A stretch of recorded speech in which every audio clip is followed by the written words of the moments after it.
Dito kami sa lake. Dito sa Grimsta. Ayan. Namin dalawa. Nagliligo.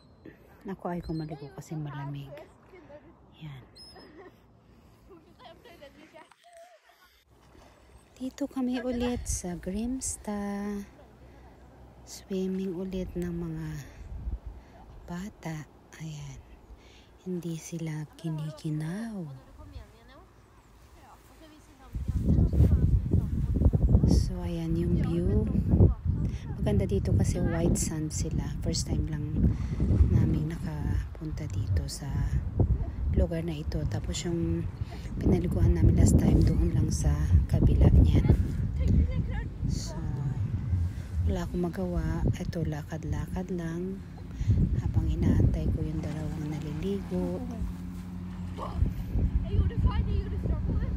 Malamig. Sobrang lamig yung yung tubig. Hindi ko kinaya. Kaya takbo ka agad. Yan. Trinay ko lang ba. Kaya lang malamig. Wala kasi si haring araw. Yan.